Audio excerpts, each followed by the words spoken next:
देखिए बेटा, एक स्पेशल पॉइंट अपन को देखना है इसमें कि ओवरऑल जब NH3 और BF3 की रिएक्शन करवाई गई तो क्या प्रोडक्ट बना और क्या क्या चेंजेज उसमें आएंगे बेटा, ये अपन को देखना है। एक छोटी सी बात मैं पहले क्लियर कर दूं आपको कि यहाँ पर नाइट्रोजन के पास बेटा, नाइट्रोजन के संयोजी कोष में 5 इलेक्ट्रॉन होते हैं, तो 3 ने हाइड्रोजन के साथ एक लोन पेयर बाकी है।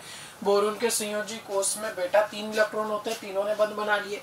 पर बेटा कक्षक 4 होते हैं, तो 3 बंध तो बेटा वो हो गए और एक खाली कक्षक, रिक्त कक्षक इसमें बाकी है, तो ये इसको अपना लोन पेयर दे सकता है बेटा। ठीक है, अब ये लोन पेयर देगा तो बेटा लोन पेयर देने वाला किसका काम करेगा? लुईस बेस का। और ये किसका काम करेगा बेटा? लुईस एसिड का। अब लोन पेयर देने से पहले क्या सिचुएशन थी? NH3 की अगर मैं बात करूं तो ये आपको मिलेगा AB3L1, पायरामिडल शेप आपको देखने को मिलेगी इसकी। हाइब्रिडाइजेशन होगा sp3 और बॉन्ड एंगल बेटा लगभग 160 डिग्री के आसपास इसका देखने को मिलेगा। नाइट्रोजन की ऑक्सीकरण स्टेट भी, अगर ऑक्सीकरण अवस्था भी मैं निकालूं यहाँ पर, तो नाइट्रोजन की जो ऑक्सीकरण अवस्था है इसमें कितनी है बेटा? -3। ठीक है भैया। ऐसे ही बेटा BF3 की डिटेल लिखे हैं तो AB3L0 बेटा क्या होगा? त्रिकोण समतलीय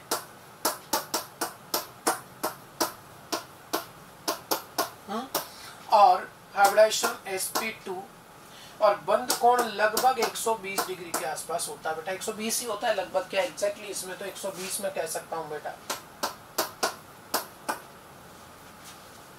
ठीक है भैया। ऑक्सीकरण अवस्था अगर निकालोगे तो बोरोन की यहां पर मिलेगी कितनी? +3 बेटा। अब कंडीशन क्या कि NH3 था आपके पास में,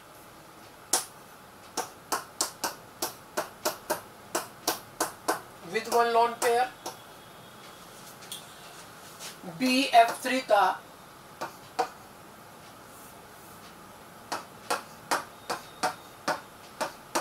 विद 1 वैकेंट ऑर्बिटल, और ये जो बॉन्ड बन गया, ये कौन सा बॉन्ड बन गया? कोऑर्डिनेट, उप सह संयोजी बंध बेटा, अम्ल क्षार अभिक्रिया होके। अब इसमें कंडीशन क्या रही बेटा कि ये नाइट्रोजन के केस में अगर मैं बोलूं, नाइट्रोजन के केस में तो नाइट्रोजन के लिए हो गया AB4L0, क्योंकि बेटा ये भी सिग्मा, ये भी सिग्मा, ये भी सिग्मा और ये भी सिग्मा लोन पेयर काम आ चुका। तो बेटा कैसा हो गया? ये चतुष्फलकीय है बेटा। संकरण क्या हो गया? sp3 और बॉन्ड एंगल बेटा लगभग 109 डिग्री के आसपास इसका बॉन्ड एंगल हो जाएगा। बात करूं बेटा मैं यहां पर बोरोन की, तो बोरोन के लिए क्या क्या रहा? ये भी बेटा 1 2 3 और ये कॉमन बेटा, ये 4 सिग्मा बॉन्ड हो गए तो AB4L0 हो गया। ये भी चतुष्फलकीय हो गया बेटा। ठीक है, संकरण sp3 हो गया और बंध कोण लगभग 109 डिग्री के आसपास इसमें भी होता है। ऑक्सीकरण अवस्था अगर अपन निकालें बेटा इसकी, तो देखिएगा कि भाई हाइड्रोजन की विद्युत नाइट्रोजन से कम है, तो इस पर क्या आएगा बेटा? +1 -1 +1 -1 +1 -1। फ्लोरीन की ज्यादा है तो बेटा -1 +1 -1 +1 -1 +1। अब उप सह संयोजी बंध के केस में क्या होता है कि अगर बेटा उप सह संयोजी बंध है A और B के बीच में, और अगर देने वाले की विद्युत ऋणता ज्यादा हो, अगर देने वाले की विद्युत ऋणता ज्यादा हो तो कितना कितना कंसीडर करते हैं? 0 0 बेटा। ये रेडॉक्स में पढ़ा जाता है बेटा कि अगर देने वाले की विद्युत ऋणता ज्यादा हो उप सह संयोजी बंध में, तो फिर बेटा 0 0 कंसीडर होता है। तो इस बंध से 0 0 कंसीडर होगा क्योंकि नाइट्रोजन की विद्युत ऋणता बोरोन से ज्यादा होती है। क्या क्या चेंजेज आए, मैं क्या क्या बोल सकता हूं, वो है बात अब इसमें बेटा। देखो क्या दोनों का संकरण चेंज हुआ? नहीं, सिर्फ किसका चेंज हुआ? नाइट्रोजन का संकरण पहले भी sp3 था, बाद में भी sp3 है। बोरोन का पहले sp2 था और फिर sp3 हो गया, तो संकरण किसका बदला? बोरोन का संकरण बदल गया। पहला पॉइंट। दूसरा पॉइंट, क्या शेप दोनों की बदली? बिल्कुल बेटा, ये पिरामिडल से चतुष्फल की हो गया और वो त्रिकोण समतल से चतुष्फल की हो गया। क्या बंधकोण भी दोनों का बदला? बिल्कुल बदल गया बेटा, और उसमें से नाइट्रोजन का बंधकोण 107 से 109 बढ़ गया, जबकि बोरोन वाले में बेटा बंधकोण 120 से 109 कम हो गया। बदला दोनों का है। नाइट्रोजन के चारों तरफ बंधकोण बढ़ गया और बोरोन के चारों तरफ बंधकोण क्या हो गया? कम हो गया। क्या ये अम्ल क्षार अभिक्रिया है? बिल्कुल है बेटा, साफ साफ दिखाई दे रही है आपको बेटा, लुईस अम्ल क्षार अभिक्रिया है, ये बिल्कुल है बेटा। क्या ये रेडॉक्स अभिक्रिया है क्या बेटा? चलिए चेक करते हैं बेटा। ये -3 + 3 था, नाइट्रोजन अभी भी -3 है क्या बेटा ओवरऑल? देखो भाई, नाइट्रोजन क्या अभी भी ओवरऑल बेटा -3 और बोरोन ओवरऑल +3। क्या ऑक्सीकरण अंकों में चेंज आया? नहीं आया, तो रेडॉक्स अभिक्रिया नहीं है बेटा। ये चीजें आपको सब रटनी नहीं है बेटा। आप एक रिएक्शन लिख रहे हैं और उसमें बेटा इनिशियल जो स्पीसीज थी और फाइनल जो बना, उनके बीच की आप ओवरऑल स्टडी कर रहे हैं। रट नहीं सकते, समझ के इसको सोल्व करना है। क्वेश्चन की कोई लिमिट नहीं है, कुछ भी बन सकता है भाई। संकरण किसका बदला है, बंध कोण किसका बदला है, आकृति किसकी बदली है, अम्ल क्षार अभिक्रिया है, रेडॉक्स अभिक्रिया नहीं है, तो किसी भी लेवल का कहीं भी क्वेश्चन बन सकता है। क्या ये समझ आया बेटा इसके बारे में? रेडॉक्स अभिक्रिया का उदाहरण ये नहीं है बेटा, अम्ल क्षार अभिक्रिया है, लुईस अम्ल क्षार अभिक्रिया ये है। नाइट्रोजन और बोरोन के बीच में उप सहसंयोजी बंध बन जाता है। नेक्स्ट आता है बेटा इसके बाद में द्विध्रुव आघूर्ण, डाइपोल मोमेंट बेटा।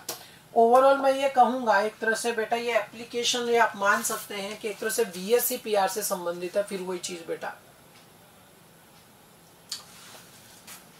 सिंबल है म्यू।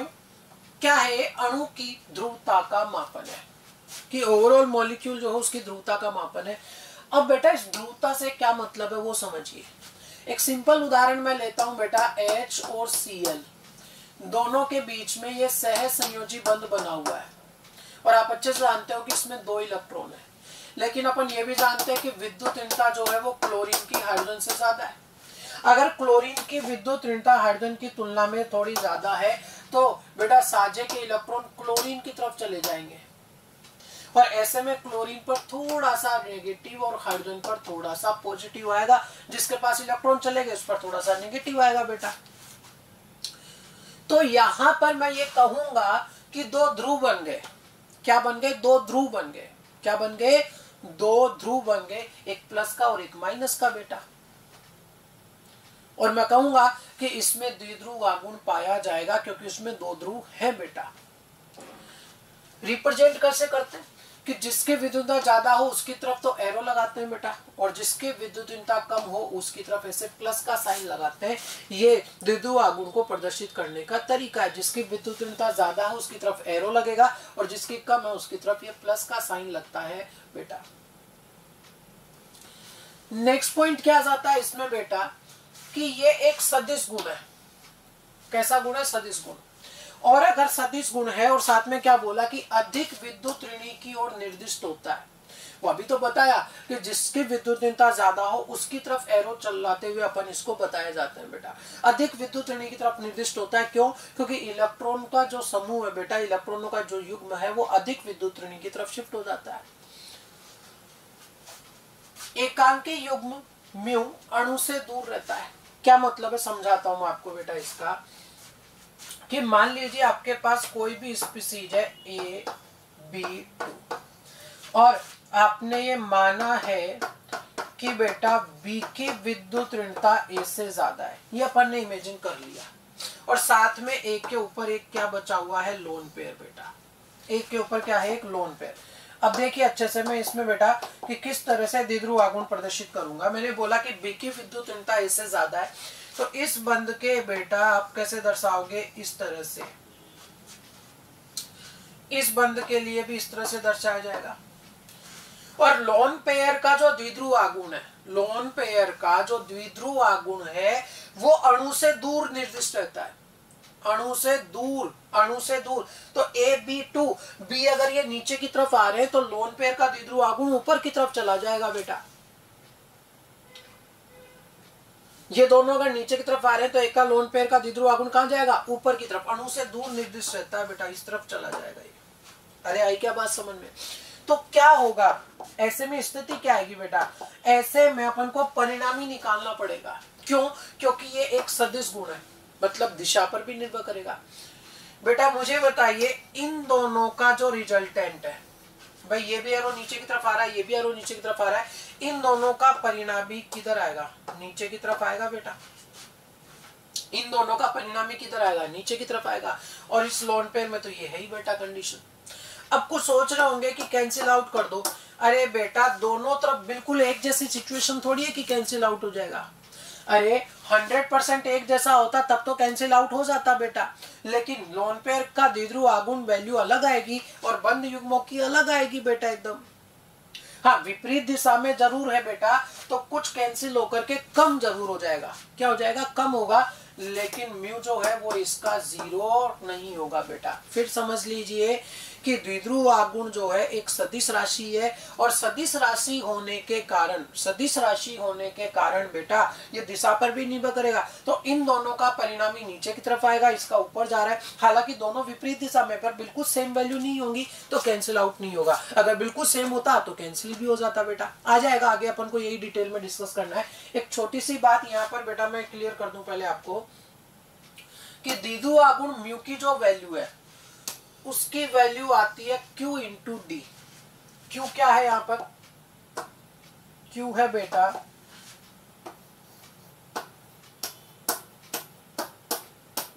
किसी भी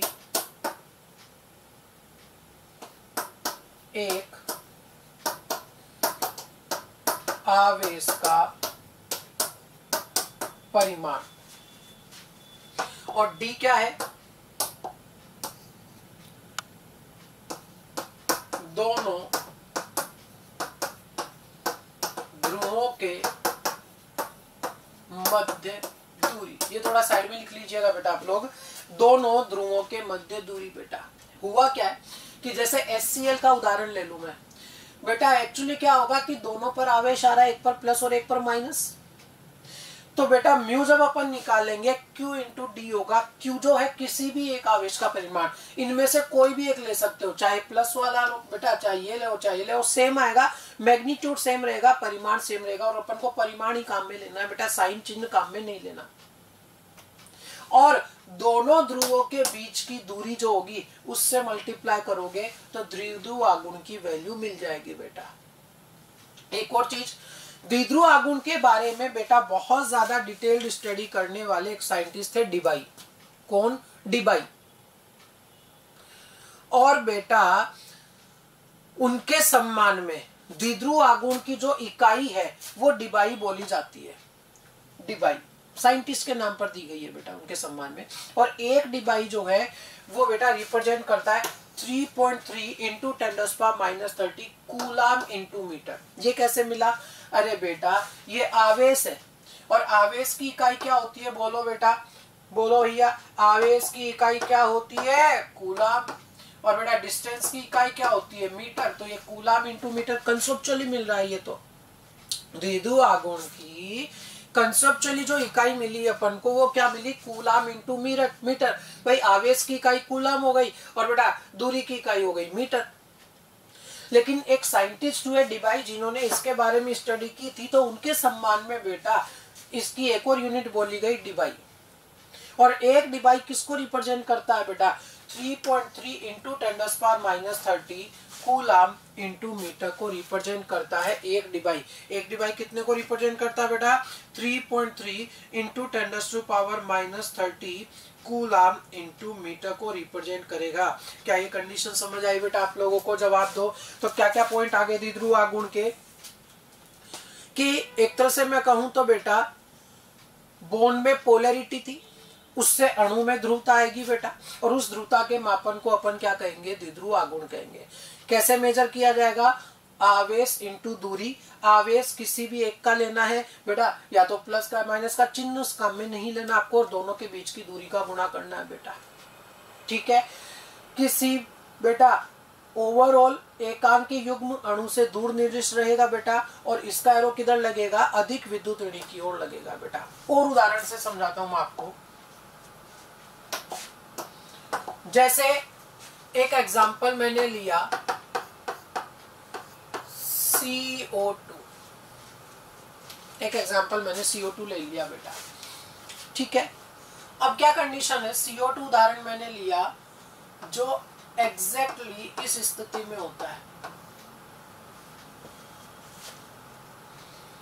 मुझे बताइए कि बेटा ऑक्सीजन और कार्बन में से किसकी विद्युत ऋणता ज्यादा है, ऑक्सीजन की, तो ये ऑक्सीजन की तरफ निर्दिष्ट रहेगा, और इधर भी है तो ये भी ऑक्सीजन की तरफ निर्दिष्ट रहेगा। भाई कार्बन और ऑक्सीजन की विद्युत ऋणता में अंतर है, तो बंध जो है बेटा यहाँ भी आएगा और यहाँ भी बेटा द्विध्रुव आएगा इसमें। लेकिन अगर मैं इसके परिणामी की बात करूं, म्यू रिजल्टेंट की बात करूं परिणामी की, तो बेटा वो क्या देखा गया, 0। कैसे बेटा, मुझे बताइए, मैंने क्या बोला था कि एक सदिश राशि है, और सदिश राशि है तो मतलब इसका बेटा जो फाइनल रिजल्ट आएगा वो दिशा पर भी निर्भर करेगा।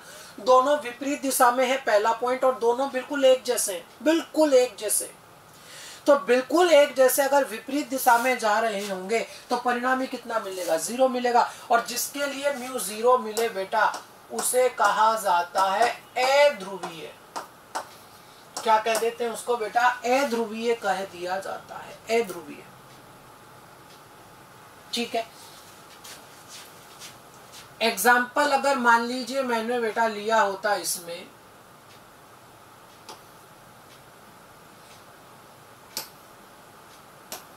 SO2, क्या कंडीशन है, कुछ इस तरह से होता है।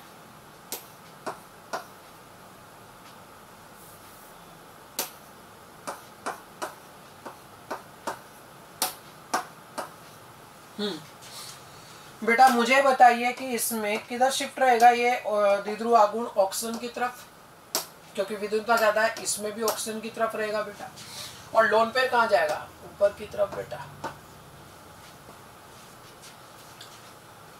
इन दोनों का परिणामी कहां आएगा, नीचे, और इसका ऊपर। लेकिन एक जैसे हैं कि अलग अलग है, जिनका परिणामी नीचे आ रहा है, जो ऊपर जा रहा है वो थोड़े से अलग है बेटा। तो ऐसी स्थिति में इसका म्यू कम तो रहेगा लेकिन 0 नहीं रहेगा, और जिसका म्यू 0 नहीं रहता उस अणु को कहा जाता है ध्रुवीय अणु। ये बेटा ओवरऑल अणु ध्रुवीय है, और ये ओवरऑल अणु कैसा था, अध्रुवीय अणु था बेटा। क्या कुछ आया समझ थोड़ा बहुत बेटा? और चलो क्लियर करते हैं, थोड़ा सा लेवल ऊपर लेके जाऊं तो बेटा आपने सदिश राशियों के लिए परिणामी निकालने का एक फॉर्मूला पढ़ा होगा, म्यू रिजल्टेंट बराबर μ1 square plus μ2 square plus 2 μ1 μ2 cos theta, और इस पूरे का होल रूट। कभी सुना होगा बेटा बेसिक मैथ में, नहीं सुना तो अब सुन लो कि जो सदिश राशि है उसका परिणामी निकालने का ये फॉर्मूला होता है बेटा, कि कोई भी दो सदिश आपने लिए μ1 μ2 बेटा, और μ1 का स्क्वायर μ2 का square 2 μ1 μ2 cos theta. Cos theta की वैल्यू बेटा जो काम आती है खासकर मेरे लिए बेटा, वो कोस 0 डिग्री की 1, कोस 90 डिग्री की 0, कोस 120 डिग्री का -½ और कोस 180 डिग्री का -1। अब इससे क्या निष्कर्ष निकलेगा बेटा, देखिएगा इधर एग्जाम्पल लेते हैं अपन अच्छे से बेटा। मान लीजिए आपके पास बेटा ऐसी कुछ कंडीशन है, और आपने इमेजिन किया है कि बी की विद्युत ऋणता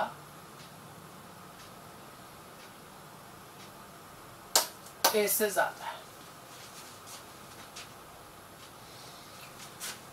ये किधर निर्दिष्ट रहेगा बेटा, इसमें ये बॉन्ड वाला इधर और ये इधर।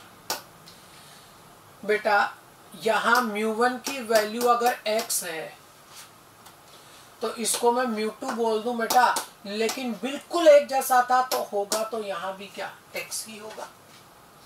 और एंगल कितने डिग्री का है, 180 डिग्री का। चलिए बेटा परिणामी म्यू लिखते हैं अपन। म्यू रिजल्टेंट बराबर म्यू 1 का स्क्वायर मतलब एक्स स्क्वायर, म्यू 2 का स्क्वायर मतलब एक्स स्क्वायर, प्लस क्या था 2 म्यू 1 म्यू 2 cos थीटा। तो बेटा 2 म्यू 1 कितना हो गया x, म्यू 2 भी कितना हो गया x, और cos थीटा, cos बेटा कितना डिग्री है यहाँ 180 डिग्री, और cos 180 डिग्री की वैल्यू कितनी है -1, ये -1 बेटा। और इस पूरे का क्या होगा, होल रूट करना पड़ेगा। तो बेटा यहां से देखिए क्या मिल रहा है, एक्स स्क्वायर क्या हो गया 2x स्क्वायर। अच्छा 2 इंटू एक्स इंटू -1 तो ये माइनस हो जाएगा, और आ जाएगा क्या 2x का स्क्वायर, कितना प्राप्त हुआ 0।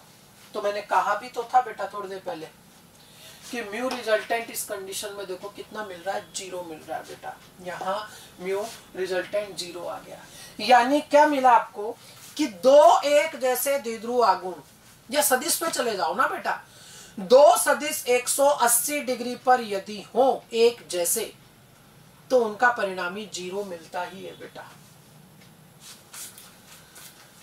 अगर मैं बात करूं बेटा एक और एग्जांपल की, इनसे आपको सारी स्थितियां क्लियर होती चली जाएंगी बेटा। मान लो AB2 है और कोण दिया हुआ है आपको 120 डिग्री, और वही इमेजिन है क्या कि विद्युत ऋणता B की A से ज्यादा मानी है, तो ये B की तरफ जाएगा, ये B की तरफ जाएगा। और इन स्पीसीज में लोन पेयर नहीं था बेटा, लोन पेयर नहीं है, ठीक है ना बेटा, बिना लोन पेयर वाली स्पीसीज है। μ1 यहाँ क्या बोलूंगा x, और μ2 यहाँ भी क्या बोलूंगा x, क्योंकि एक जैसे थे, बिल्कुल एक जैसे थे। तो बेटा यहाँ पर परिणामी क्या निकलेगा वो देखते हैं, चलो अपन बेटा। म्यू रिजल्टेंट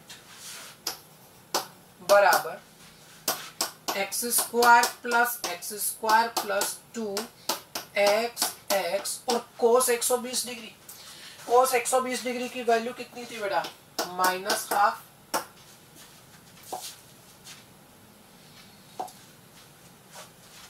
क्या सोल्व होके मिला 2x square plus into minus क्या हो जाएगा माइनस, और बेटा 2 से 2 क्या होगा इसमें कैंसिल आउट हो जाएगा, -x स्क्वायर रूट, तो बेटा बच गया x स्क्वायर का रूट, और फाइनली कितना निकल के आ गया x।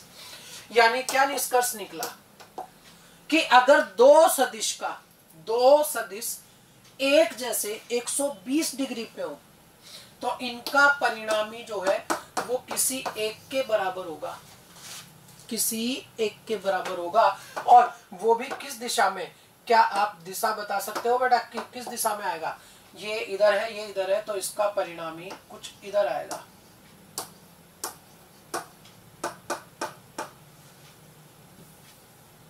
बेसिक मैथ में पढ़ा होगा, नहीं पढ़ा तो बेटा आप सुन लो कि अगर दो सदिश एक जैसे 120 डिग्री पे हो तो उनके बीच में परिणामी आएगा वो भी किसी एक के बराबर। अगर मान लीजिए बेटा कंडीशन होती कुछ ऐसी,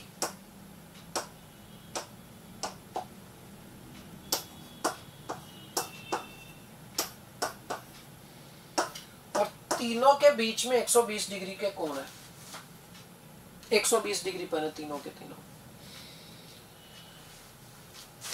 तो क्या रिजल्ट निकलता, इसका μ1 अगर मैंने x माना और इसका μ2 मैंने x माना, तो इन दोनों का परिणामी किधर आएगा, इन दोनों का परिणामी किधर आएगा, अभी तो क्लियर किया बेटा, ये इधर आएगा, किसके बराबर, किसी एक के बराबर। और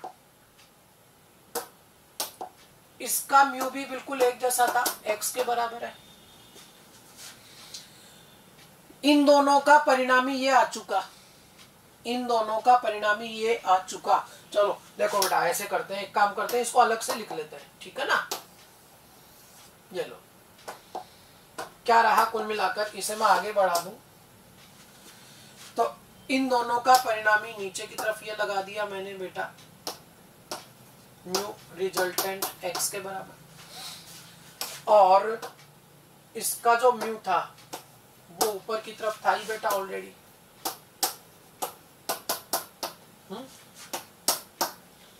और इन दोनों के बीच में अब कितने का एंगल हो गया बेटा, ये तो था 120 का, और अब कितने का आ गया 180 का, विपरीत दिशा में। तो इसका फाइनल जो रिजल्टेंट आएगा वो कितना आ जाएगा, 0, क्योंकि 180 पर एक जैसे अपोजिट तो वे भी कैंसिल हो जाएंगे।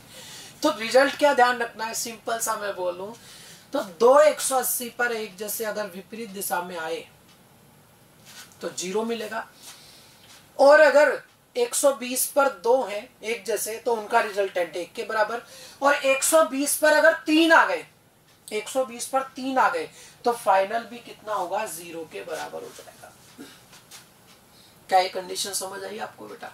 तो मान लीजिए अगर मैं यहां पर ही उदाहरण लेता एक और बेटा SO3 का, SO3 बेटा रियल में होता कैसा है वो देखिएगा।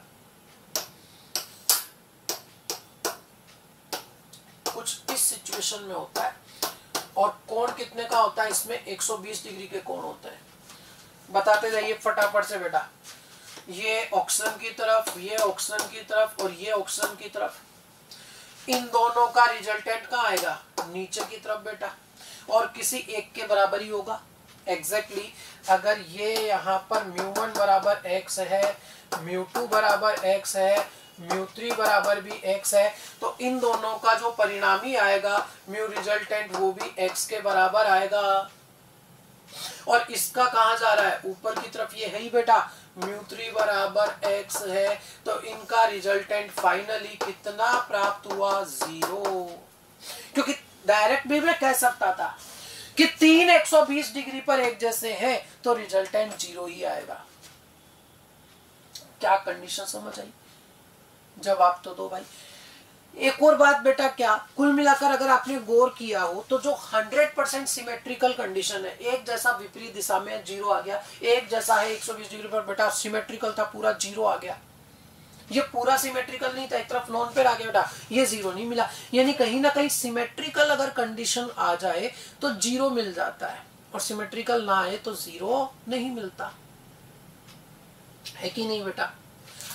तो फाइनली अगर बेटा देखो सब में एक एक ऐसे अप्लाई करना तो पॉसिबल नहीं है बेटा, तो फाइनली अगर मैं आपको एक कंडीशन एक्सप्लेन करूं बेटा तो मैं क्या रिजल्ट लिख सकता हूं, एक बेटा फाइनल रिजल्ट क्या लिख सकता हूं मैं, एक बहुत इंपॉर्टेंट, कि अगर सिमेट्रिकल कंडीशन है जो कि किस में होगी, AB2L0 में, जबकि इसमें एक और चीज मैं बता दूं, परिपार्श्विक परमाणु क्या होने चाहिए, समान। ये चीज तब अप्लाई होगी जब सराउंडिंग एटम बिल्कुल सेम होंगे बेटा। तो AB2L0, AB3L0, AB4L0, AB5L0, AB6L0, AB7L0, AB2L3 और AB4L2, ये सब सिमेट्रिकल कंडीशन है भाई। वो नॉर्मल वाली सारी आ गई बिना लोन पेयर की, और लोन पेयर वाली में बेटा देखो ये था अपने पास, अगर यहाँ लोन पेयर आ गया, यहाँ आ गया और यहाँ आ गया तो बेटा AB2L3 लीनियर एकदम सिमेट्रिकल हो जाएगा बेटा, और ऐसे AB4L2 बेटा। इन सब के लिए म्यू होता है 0, और अणु जो है उसे कहा जाता है अध्रुवीय। क्या कह देते हैं, अध्रुवीय अणु। अगर अनसिमेट्रिकल कंडीशन है बेटा, इनके अलावा बाकी सबकी सब कैसी है बेटा, अनसिमेट्रिकल, तो वहां पर म्यू 0 नहीं होगा, और म्यू 0 नहीं होगा तो अणु जो है ओवरऑल उसे क्या कहा जाएगा कि वो ध्रुवीय अणु है बेटा। कैसा अणु है, ध्रुवीय अणु है। कंडीशन समझ आई क्या बेटा? एक चीज और मैं क्लियर कर दूं कि अणु में ध्रुवीय बंध उपस्थित होना अलग बात, और ओवरऑल अणु का अध्रुवीय होना अलग बात। मैं क्या बोल रहा हूं कि CO2 में 2 ध्रुवीय बंध है, लेकिन दोनों विपरीत दिशा में एक जैसे होने के कारण कैंसिल आउट हो गए और ओवरऑल अणु कैसा है, अध्रुवीय। समझे क्या बेटा बात को? CO2 में दो ध्रुवीय बंद है, परंतु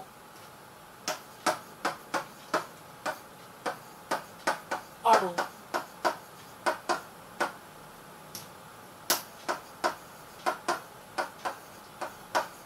अध्रुवीय। अणु कैसा है, अध्रुवीय। देखो CO दो ध्रुवीय बंध इसमें उपस्थित है, लेकिन परिणामी 0 आ गया तो अणु कैसा हो गया, अध्रुवीय। तो CO2 ध्रुवीय बंध उपस्थित होते हुए भी सदिश राशि के कारण कैंसिल आउट होके अध्रुवीय अणु हो गया। SO2 दो ध्रुवीय बंध है और कैंसिल आउट पूरा नहीं हुआ, इसी वजह से अणु कैसा है, ध्रुवीय है। समझ रहे हो मैं क्या लिख रहा हूं? SO3 तीन ध्रुवीय बंध है, SO लेकिन परिणामी 0 होने के कारण अणु कैसा है, अध्रुवीय है। समझे क्या बात बेटा? कि ध्रुवीय बंध उपस्थित होना नहीं होना अलग बात, और ओवरऑल अणु का ध्रुवीय अध्रुवीय होना अलग बात। अगर परिणामी 0 आ गया तो अणु अध्रुवीय होगा, अगर परिणामी 0 नहीं आया तो अणु ध्रुवीय होगा। और बेटा सीधा सीधा तरीका क्या है बेटा परिणामी 0 देखने का? फाइनल सिंपल सी ट्रिक किया, मैं कहूँ निष्कर्ष क्या है, AB2L0, AB3L0, AB4L0, AB5L0, AB6L0, AB7L0, AB2L3 और AB4L2। अगर परिपार्श्विक परमाणु समान हो तो इन सब में म्यू 0 होगा और अणु कैसा होगा, अध्रुवीय हो जाएगा बेटा, नॉन पोलर हो जाएगा। और अगर म्यू 0 नहीं आया तो अणु कैसा होगा, पोलर हो जाएगा बेटा। क्या कंडीशन समझ आई क्या बेटा आप लोगों को? जवाब दो भाई। तो VSEPR लगाओ और सीधे फिर वापस वही चीज है बेटा, VSEPR लगाओ और फाइनली ये पता लगाओ कि कौन ध्रुवीय है और कौन अध्रुवीय है बेटा। कोई भी चीज बेटा क्लियर जब होगी जब अपन उदाहरण देखेंगे उसके बेटा। द्विध्रुव आघूर्ण की तुलना करनी है इनमें, लगाते जाओ VSEPR। फिर से बेटा VSEPR बहुत ज्यादा इंपॉर्टेंट है भाई। CO2 AB2L0 और ये क्या है, AB2L1। म्यू 0 वाली शर्तें कौन कौन सी थी? बोलोगे तो याद होगा बेटा। शर्त थी AB2L0, AB3L0, AB4L0, AB5L0, AB6L0, AB7L0, AB2L3 और AB4L2। ये 0 वाली शर्त थी। क्या ये 0 आ गया AB2L0, म्यू 0, और ये नहीं है तो ये नॉन 0।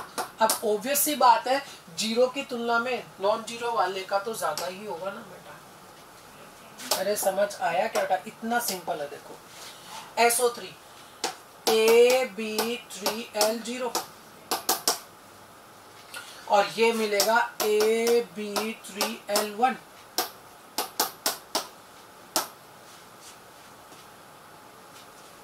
कोई प्रॉब्लम इसमें नहीं है बेटा? तो चिपका दो फटाफट। ये क्या मिला? हाँ XeF2 AB2L3 है क्या इनमें से? ये रहा बेटा। कितना मिला? 0। बिल्कुल सिमेट्रिकल है, लीनियर। और ये क्या मिला बेटा? AB4L2 मिला क्या? AB4L2 और AB4L2 है, ये भी 0 होगा बेटा। अब दोनों ही 0 आ गए तो बराबर कर दो, इसका भी 0 और इसका भी 0 बेटा। अरे तरीका समझ आ रहा है क्या बेटा? बहुत सिंपल सी चीज है। BCl3 क्या मिला बेटा? AB3L0, म्यू बराबर 0। ये क्या मिला? AB4L0, म्यू बराबर 0।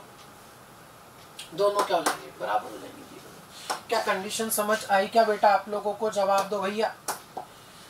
नेक्स्ट है बेटा, देखिए इधर एक्चुअली इस रिंग में ये जो है बेटा ये कार्बन को रिप्रेजेंट करता है, ये भी कार्बन को रिप्रेजेंट करता है। और विद्युत ऋणता जो है बेटा, विद्युत ऋणता क्लोरीन की कार्बन से ज्यादा होती है। तो ऐसे में बेटा ये किधर जाएगा, क्लोरीन की तरफ, और ये इधर क्लोरीन की तरफ बेटा, बिल्कुल एक जैसे हैं। और अगर आप बेटा परिणामी पहचान पाओ, ये क्लोरीन की तरफ जा रहा है, ये क्लोरीन की तरफ जा रहा है, और दोनों के बीच का एंगल कितना है, 180 डिग्री। और 180 डिग्री अगर एंगल है तो म्यू रिजल्टेंट जो मिलेगा इसका कितना मिलेगा, 0 मिलेगा। समझे बात को। इसकी बात करूं अगर मैं बेटा, तो ये क्लोरीन की तरफ और ये इधर क्लोरीन की तरफ, परिणामी की बात आएगी तो एंगल देखना पड़ेगा। इसमें एंगल 120 डिग्री का होता है बेटा 1-3 सिचुएशन में। ये 1 2 3 4 सिचुएशन थी, ये 1 2 3 सिचुएशन है। अरे 1 2 3 4 1 2 3 बेटा 120 डिग्री का। और 120 डिग्री का अगर है तो इनका परिणामी बेटा, मान लो कि ये आपका μ1 जो था वो था x, और इधर μ2 कितना था x बेटा। भाई एक जैसे थे ना, तो यहाँ तो 0 आ गया। यहाँ भी μ1 x है और μ2 x है, लेकिन परिणामी देखना है तो परिणामी इधर मिलेगा। और वो रिजल्टेंट अगर दो 120 डिग्री पर एक जैसे हो तो किसके बराबर, 1 के बराबर होगा। आई क्या बात समझ में बेटा, जवाब तो दो। नेक्स्ट क्या है,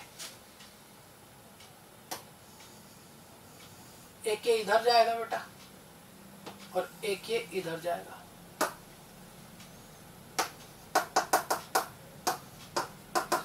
और एंगल जो है बेटा इसमें वो है कितने डिग्री का, 60 डिग्री का। कितने डिग्री का, 60 डिग्री का बेटा। ये कंडीशन देखो। एक चीज और मैं बता दूं कि मान लो आप वैल्यू पूरी सोल्व नहीं करना चाहते हैं, तो यहां से एक चीज साफ साफ दिखाई दे रही है आपको, क्या कि जैसे जैसे कोस थीटा बढ़ रहा है 180 डिग्री तक में बेटा, वैसे वैसे मैं कहूं थीटा बढ़ रहा है, थीटा बढ़ रहा है 0 से 90 से 120 से 180। वैसे वैसे कोस थीटा की वैल्यू क्या हो रही है, कम हो रही है, 1 से 0 से -1। और कोस थीटा की वैल्यू अगर कम होगी, ये वैल्यू कम होगी, तो बेटा डाइपोल मोमेंट भी क्या होगा, कम होगा। समझ रहे हो क्या बात को बेटा। तो कंडीशन में ये क्लियर करना चाहता हूं आपको कि थीटा अगर बढ़ेगा एक जैसों के बीच में तो बेटा कोस थीटा कम होगा, और म्यू रिजल्टेंट जो है वो भी कम होता चला जाएगा थीटा बढ़ने के साथ। और उसका आप एक उदाहरण यहाँ देख भी रहे हो बेटा, देखते हैं भाई एक सेकंड। ये था 180 डिग्री, ये था 120 डिग्री, किसमें थीटा ज्यादा है, ये रहा 180 ज्यादा है। और इसका बताओ डाइपोल मोमेंट कम है कि ज्यादा है, इससे कम है बेटा।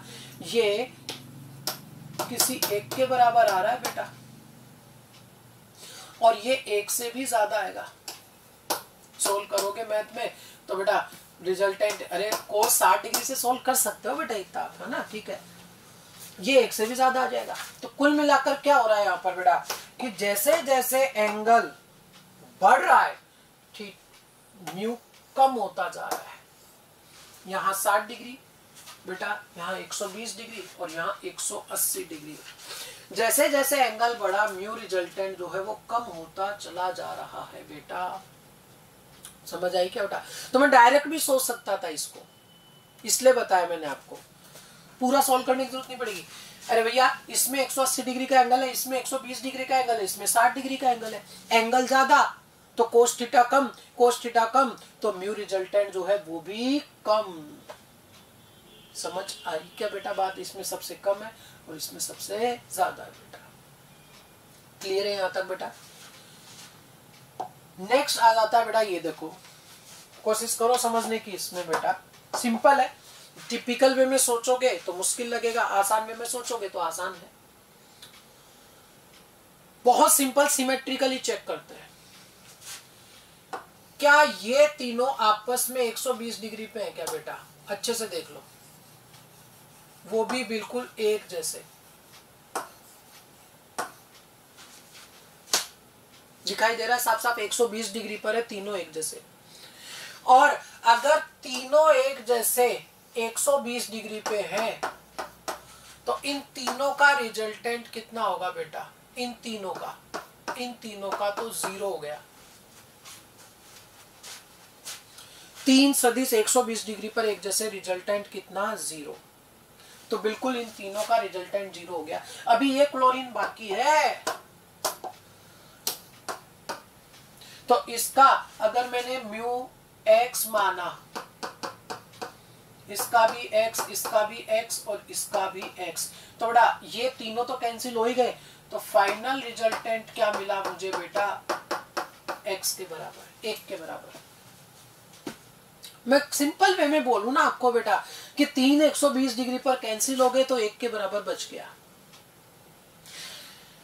क्या यहां ये दोनों 180 डिग्री पर दिखाई दे रहे हैं आपको? और इनका तो गया, कैंसिल हो गया आपस में। तो ये भी किसके बराबर मिलेगा बेटा? फाइनल रिजल्टेंट इसमें भी 1 के बराबर बचेगा सिर्फ। अच्छा, ये दोनों बेटा कितने डिग्री पर है? 120 डिग्री पर। और दो 120 पर एक जैसे हो तो इनका रिजल्टेंट जो है वो किसी एक के बराबर आता है।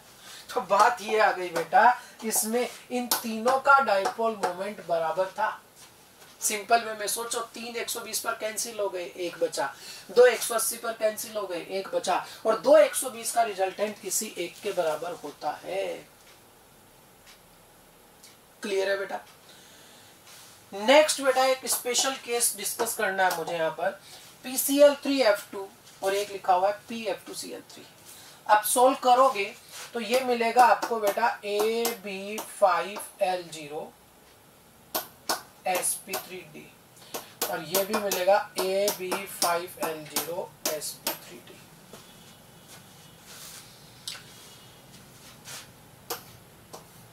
ट्राइगोनल बाइपिरामिडल, त्रिकोण द्विपिरामिडी। बीच में क्या ले लूं मैं? फास्फोरस।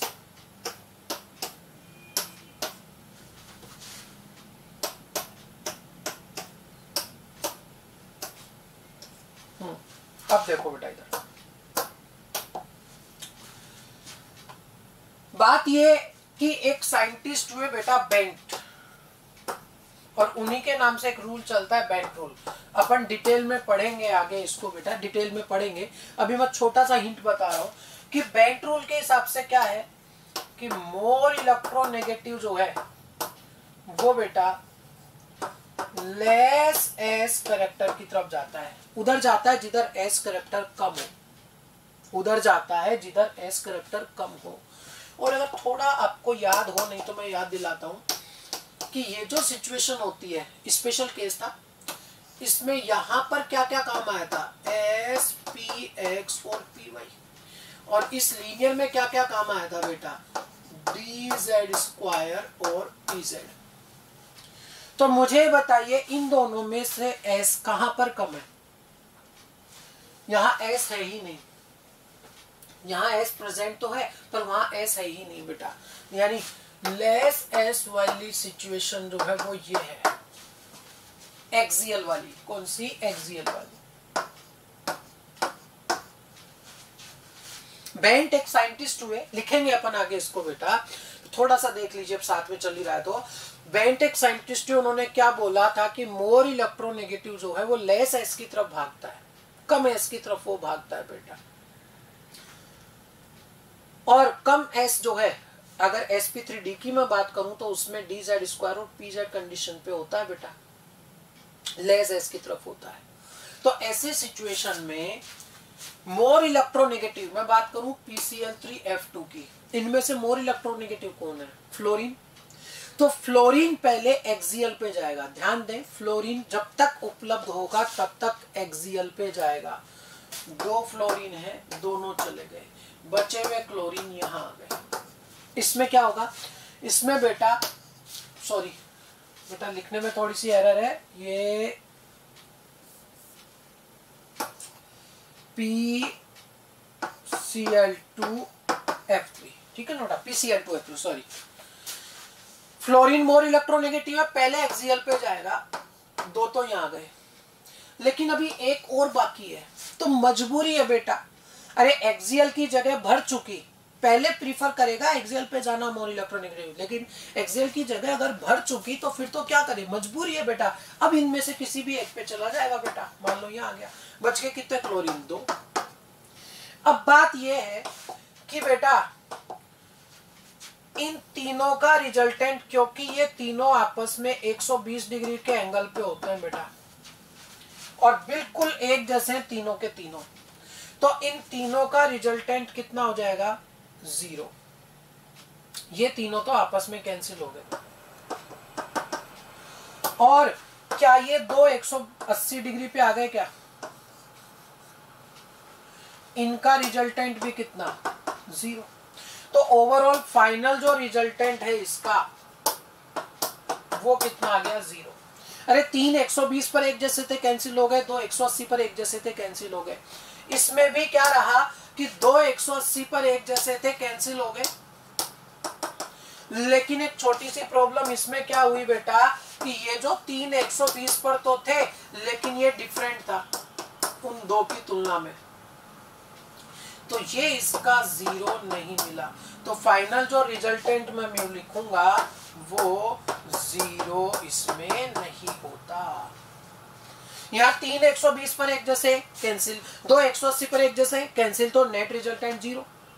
यहाँ 2 180 पर एक जैसे कैंसिल, लेकिन इधर 3 एक जैसे नहीं थे तो कैंसिल नहीं हुआ। तो बेटा इसमें आपको ऑर्डर ये देखने को मिलेगा। क्या कंडीशन समझ आई क्या बेटा आप लोगों को? नेक्स्ट है बेटा NH3 और NF3। ये इनमें से जितने भी पढ़ा है उन सब में से सबसे ज्यादा इंपॉर्टेंट केस है, मोस्ट इंपॉर्टेंट है, मोस्ट इंपॉर्टेंट केस, सबसे ज्यादा इंपॉर्टेंट है। मतलब ये मान लो कि जब भी एग्जामिनर के मन में ये आता है कि मैं डाइपोल मोमेंट का क्वेश्चन दूं, तो उसके दिमाग में पहला एग्जांपल यही आता है, बहुत ज्यादा इंपॉर्टेंट है। करते हैं चेक। NH3 नाइट्रोजन के संयोजी कोष में 5 इलेक्ट्रॉन और वो कुछ इस तरह से व्यवस्थित है। 3 हाइड्रोजन के साथ ये मैंने अटैच कर दिए और एक क्या बच गया, लोन पेयर। NF3 की मैं बात करूं, 3 फ्लोरीन इस तरह से 3 इलेक्ट्रॉनों के साथ और एक लोन पेयर इसमें बच गया। चलो डाइपोल मोमेंट इंडिकेट करते हैं बेटा। हाइड्रोजन और नाइट्रोजन में से किसकी विद्युत ऋणता ज्यादा है? अरे भैया विद्युत ऋणता हाइड्रोजन और नाइट्रोजन में से नाइट्रोजन की ज्यादा है, और नाइट्रोजन और फ्लोरीन में से फ्लोरीन की। ठीक है, तो नाइट्रोजन की ज्यादा है तो किधर जाएगा एरो, नाइट्रोजन की तरफ। किधर जाएगा एरो, नाइट्रोजन की तरफ। किधर जाएगा एरो, नाइट्रोजन की तरफ। और लोन पेयर अणु से दूर मतलब ऊपर की तरफ जाएगा, क्योंकि ये 3 नीचे आ रहे हैं। इसमें बेटा फ्लोरीन की तरफ आएगा, फ्लोरीन की तरफ आएगा, फ्लोरीन की तरफ आएगा, और ये ऊपर की तरफ चला जाएगा। थोड़ा सा विचार कर लीजिए बेटा सदिश के बारे में सोचते हुए, थोड़ा सा विचार कर लीजिए सदिश के बारे में सोचते हुए कि क्या कंडीशन मिलेगी। करिए बेटा विचार, इसमें आराम से सोच लीजिए बेटा, 1 मिनट का समय आपके पास में, विचार कर लीजिए आराम से बेटा।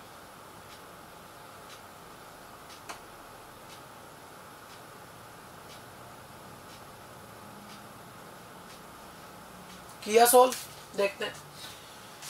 मुझे बताइए बेटा कि इन तीनों का रिजल्टेंट कहां लगेगा, ऊपर की तरफ कि नीचे की तरफ? ऊपर की तरफ। और ये ऑलरेडी किधर है, ऊपर की तरफ। यानी इसका और इसका ओवरऑल आपस में ऐड होगा, म्यू 0 नहीं होगा, और मैं कहूंगा कि 1 डिवाइस से भी ज्यादा होता है, 1 डिवाइस से भी ज्यादा होता है इसका म्यू। 1 पॉइंट समथिंग आता है, पर मैं ओवरऑल ये बोल दूं, इतना तो याद रख सकते हो कि 1 डिवाइस से ज्यादा होगा। इसमें इन तीनों का रिजल्टेंट कहाँ आएगा, नीचे, और उसका कहाँ है बेटा, ऊपर। हालांकि बिल्कुल एक जैसा नहीं है तो पूरा कैंसिल तो नहीं होगा, बिल्कुल एक जैसा नहीं है तो पूरा कैंसिल नहीं होगा, और पूरा कैंसिल नहीं होगा तो बेटा लेकिन कम जरूर होता है, 1 डिवाइस से कम। मैं कहूं तो अप्रोक्स बेटा लगभग 0.23 0.25 ऐसे कुछ dBi के आसपास ही होता है बेटा, काफी कम होता है, 1 से कम होता है। पूछा जाता है एग्जाम में ये ज्यादा ये कम क्यों आखिर, क्योंकि इसमें लोन पेयर और इन तीनों का रिजल्टेंट सेम डायरेक्शन में, और इसमें लोन पेयर और इन तीनों का रिजल्टेंट अपोजिट डायरेक्शन में, तो इसमें कम हो गया और इसमें दोनों ऐड हो गए तो इसमें ज्यादा हो गया। समझ आया क्या बेटा? बहुत ज्यादा इंपॉर्टेंट है। फिर समझ लीजिए कि इसमें NH वाले का रिजल्टेंट भी ऊपर है, लोन पेयर का रिजल्टेंट भी ऊपर है, तो दोनों ऐड होंगे, 1 से ज्यादा मिलेगा डिवाई बेटा। और इसमें इन तीनों का रिजल्टेंट बेटा नीचे और लोन पेयर का ऊपर है, तो ऐसे में बेटा कैंसिल होगा, कम हो जाएगा कुल मिलाकर। 0 तो नहीं होगा क्योंकि बिल्कुल सिमेट्रिकल नहीं है एक जैसा बेटा, ठीक है, तो कम जरूर होगा और वो 1 से काफी कम होता है बेटा। नेक्स्ट है H2O बेटा। अब तो सॉल्व करने की कोशिश करो। ये H2O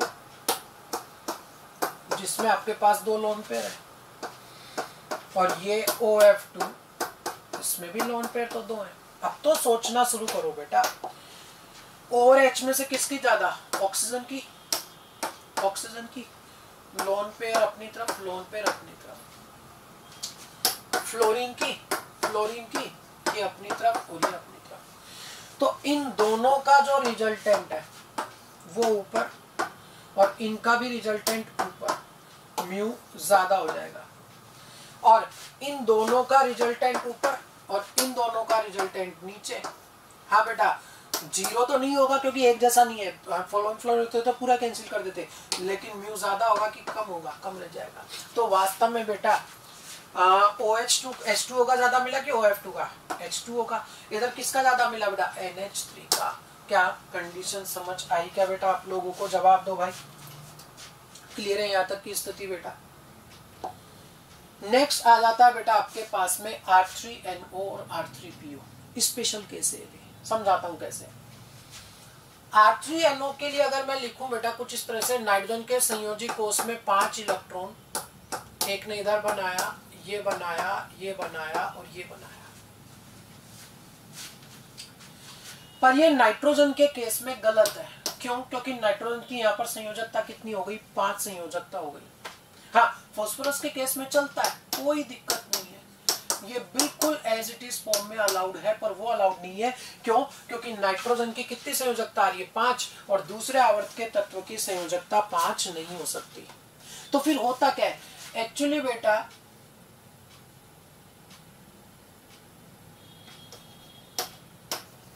ये कुछ इस फॉर्म में एग्जिस्ट करता है, ये अपना लोन पेयर सीधा डोनेट करता है, फिर कोऑर्डिनेट बॉन्ड बनाता है।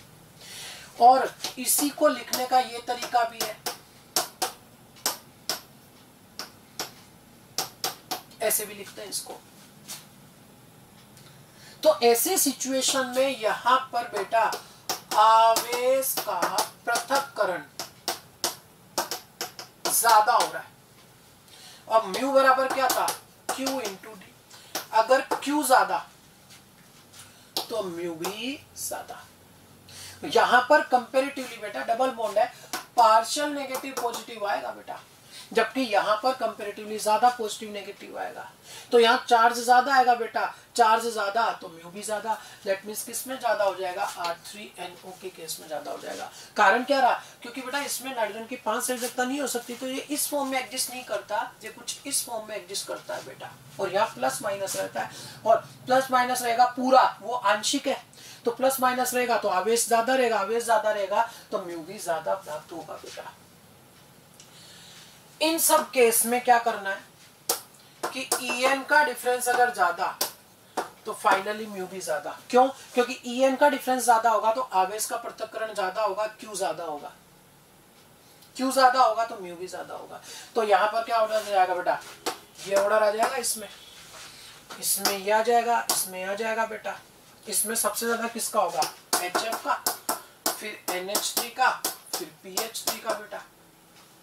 यहाँ सबसे ज्यादा किसका होगा? H2O का, फिर NH3 का और फिर PH3 का। भाई सिंपल है, EN का डिफरेंस ज्यादा तो म्यू भी ज्यादा बेटा।